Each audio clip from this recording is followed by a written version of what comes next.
Hola, ¿qué tal, gente? Les saluda cordialmente su anfitrión Rafa Neko, dándoles la bienvenida a este canal, Yuneco Lane, un espacio dedicado a la difusión de información relacionada a las ciencias sociales y las humanidades. El video de hoy hablaré acerca de Wright Mills, pero antes permítanme recordarles que si el video les llegase a gustar, se suscriban, le den un like y lo compartan con sus conocidos o con aquellos que crean les pueda interesar. Eso me ayudaría muchísimo. Cabe señalar que la información obtenida para este video proviene del libro La élite del poder, un texto sumamente interesante que pretende explicar el origen y funcionamiento de los pequeños grupos que toman decisiones trascendentales para la mayoría de la población en la sociedad norteamericana. Es de fácil lectura, algo que caracteriza a este autor, entre muchas otras cosas, y que recomiendo si te interesa empezar a estudiar cómo funcionan las élites y sobre todo la sociedad estadounidense a grandes rasgos. Dicho esto, me enfocaré en el capítulo primero por cuestiones de tiempo, muy probablemente haga el capítulo 2 y quizás el libro completo en un futuro. De verdad es un análisis fascinante. Como siempre, les dejaré los datos bibliográficos en la descripción y pues bueno, dicho todo lo anterior, comencemos. Wright Mills fue un sociólogo norteamericano sumamente controversial para su tiempo, ya que él mismo se consideraba una especie de rebelde académico cuyos análisis y críticas giraban en torno al funcionamiento de los grupos en el poder y en general al modo de vida estadounidense. Por supuesto, esto le valió severas críticas y en general evitó que su obra destacara en su momento. No obstante, en la actualidad, se ha vuelto un referente dentro de los estudios sociales y políticos. El autor nos comenta que en todas las sociedades hay círculos sociales que se imponen a la masa trabajadora. Los miembros de estos grupos son conscientes de su posicionamiento privilegiado, poseen más que los otros de todo lo que se pueda poseer en una localidad, siendo a veces los dueños de los medios de comunicación o empresas importantes, bancos y comercios, conocidos públicamente. En cambio, las personas comunes y corrientes están delimitadas por el mundo cotidiano en el que viven, arrastrados por los grandes cambios que no pueden gobernar y a menudo comprender, totalmente fuera de su control, influyendo en su conducta y en la forma en la que entienden su realidad inmediata, dejando poco espacio para ejercer su voluntad. Por su parte, los miembros del primer grupo no sienten ninguna responsabilidad hacia los segundos. De hecho, su objetivo es hacer que estos vivan y produzcan para cubrir las necesidades de la minoría, aunque esto los ponga en riesgo, como pasó con Salinas Pliego al hacer ir a trabajar a sus empleados en plena emergencia sanitaria causada por el COVID-19. Este grupo ocupa puestos donde sus decisiones influyen en el destino de las colectividades, gobiernan empresas, parte del Estado, dirigen ejércitos, son celebridades que gozan de riqueza y soberanía. En general, sus acciones influyen en la opinión pública y en el desarrollo individual. Gran parte de esto se logra gracias a la retórica de las relaciones públicas por parte de los hombres de negocios norteamericanos, los cuales apoyan su argumentación en la confianza en uno mismo, como la mentalidad de tiburón o esos discursos de emprendimiento baratos, desviando la atención de las grandes masas a temas intrascendentes en lugar de los pequeños grupos en el poder. Se suele creer de manera muy rudimentaria que el poder emana de los políticos y los hombres de negocios por sí solos, pero la realidad es que las grandes decisiones se toman en las estructuras institucionales que le dan forma a una sociedad. Mills nos dice que el máximo poder nacional norteamericano reside en los dominios económicos, políticos y militares. El resto de las instituciones, como las educativas, religiosas o familiares, no son centros autónomos de poder, por lo tanto, se encuentran orientadas por las acciones de otros grupos más influyentes, convirtiéndose en meros medios para fines específicos, como lo vemos en las campañas electorales, candidatos redescubriendo la pobreza y dándose baños de pueblo, por ejemplo. Tenemos que considerar que, actualmente, los órdenes institucionales están vinculados entre sí. Ahora la economía da forma a lo político y esta a su vez a la educación y así sucesivamente en otras áreas. Una muestra de ello es el efecto que tiene una guerra en los mercados, o una reforma en la manera en que se organiza un sector social. Por ello, el gobierno no permitirá la quiebra de empresas afines al poder y los empresarios legitimarán al gobierno que les favorezca. Por otra parte, Mills nos explica lo siguiente: la minoría está formada simplemente por quienes tienen el máximo de lo que puede tenerse, que generalmente se considera que comprende el dinero, el poder y el prestigio, así como todos los modos de vida a que conducen esas cosas. Es decir, este grupo se distancia de la mayoría adquiriendo el máximo de todo lo posible, lo que explica la necesidad por parte de estas personas en tener 30 casas, 40,000 pares de zapatos, miles de relojes costosos, etc. Sin embargo, sus posesiones no son determinantes. Lo que es definitorio es el posicionamiento de poder en el que se encuentran, el cual les permite vivir rodeados de lujos y sobre todo, quienes pueden o no acceder a ellos. Por ende, no basta con ser rico, se debe tener el respaldo institucional para que sus decisiones tengan impacto en la mayoría, ya que solo a través de las instituciones se puede tener un posicionamiento de poder más o menos duradero y destacable. Los ricos no son ricos por su voluntad o su mentalidad de tiburón, sino porque las instituciones lo permiten. Esto lo pudimos constatar en la campaña electoral de Donald Trump, cuando lo acusaron de evasión fiscal, contestando que él solo hacía lo que el gobierno le permitió. Por ello, el autor nos recuerda que, para el rico, es más fácil que para el pobre conseguir poder.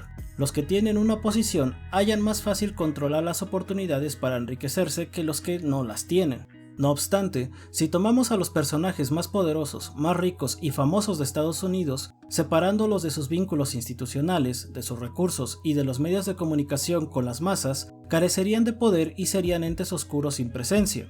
Mills explica que el poder no es de un individuo, la riqueza no se centra en la persona del rico y la celebridad no es inherente a ninguna personalidad.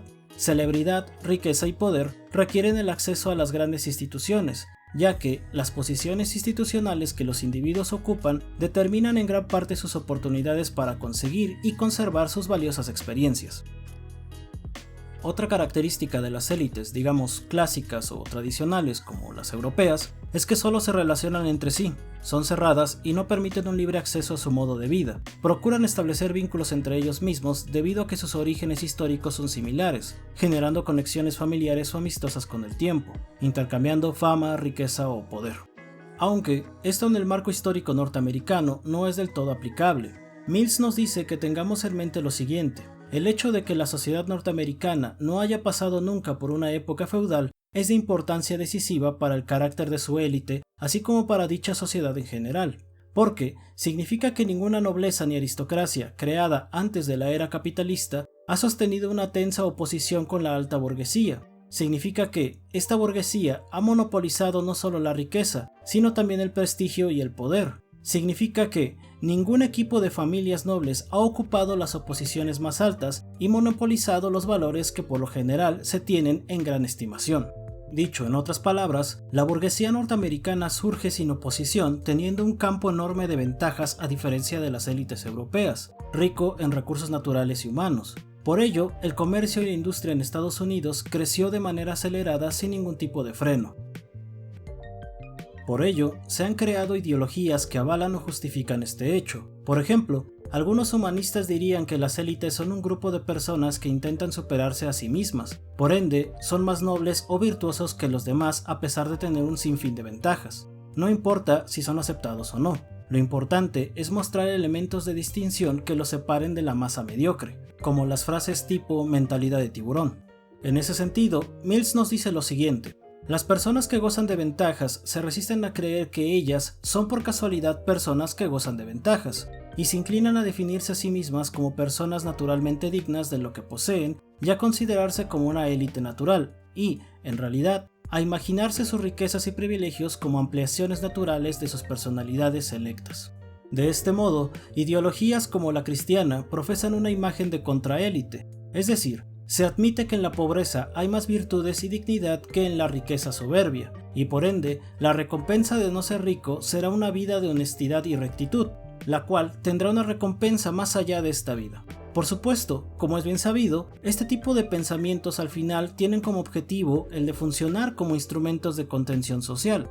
Pero bueno, retomando el tema. Mills explica que las élites en realidad están sostenidas por círculos inferiores de consejeros que procuran orientar a los miembros de las altas élites a que actúen acorde a la imagen pública que proyectan. En pocas palabras, la élite también está formada por miembros electos, preparados y certificados por clubes o colegios, ya que, sin estos, los miembros de dichos grupos no son más que peleles sin criterio, como Enrique Peña Nieto o Samuel García y su esposa, por ejemplo. Por todo lo anterior, se cree que estos grupos son secretos, omnipotentes y que gozan de una aparente invisibilidad, la cual no proviene de la discreción, sino de la multitud. Quienes ocupan estos puestos de poder están acorralados por otras minorías que los presionan, por leyes o por la misma opinión pública. Si bien son personas de poder, no son una única élite de poder, es decir, Existe una constante competencia entre grupos por un único posicionamiento superior efectivo. Por ello, pensar en reptilianos, masones y todas esas tonterías de un único y homogéneo grupo de poder que decide el destino de la humanidad es ridículo. En pocas palabras, si queremos saber quiénes son las élites en el poder, debemos considerar la forma en que se toman las decisiones trascendentales, a quienes benefician, a quienes afectan y en general sus probables consecuencias, ya que todo esto es de carácter público.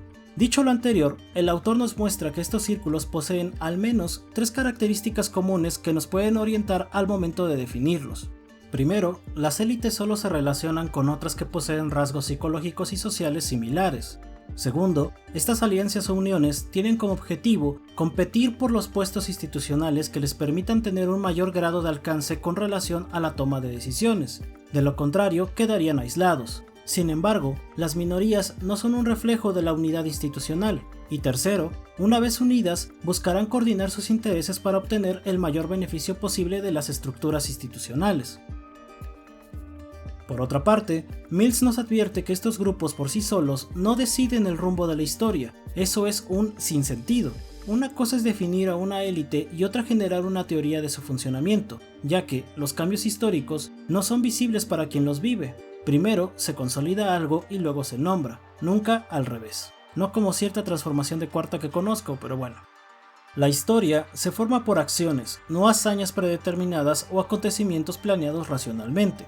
Es decir, pensemos en cualquier figura histórica reconocida. Estos no nacieron diciendo, oh, voy a pasar a la historia como un ente revolucionario. Las circunstancias y las posibilidades de acción son los que los llevaron a escenarios importantes, y es el paso del tiempo, junto con otros muchos factores institucionales, los que determinan su grado de trascendencia e importancia. En pocas palabras, no hay un destino predecible. Es decir, si bien estos círculos pueden influir en la toma de decisiones importantes, no quiere decir que un único grupo produzca una serie de acontecimientos tras otros. La historia también es moldeada por las decisiones pequeñas y cotidianas. Asimismo, las élites también se equivocan y son forzadas a tomar partido de cosas que atenten contra sus ideales en pro de mantener sus privilegios. Por ello, Mills nos recuerda que no vivimos reflexionando todos los días sobre el sentido de la existencia. La historia es sencillamente una cosa tras otra. La historia no tiene sentido porque no es la realización de ningún plan determinado.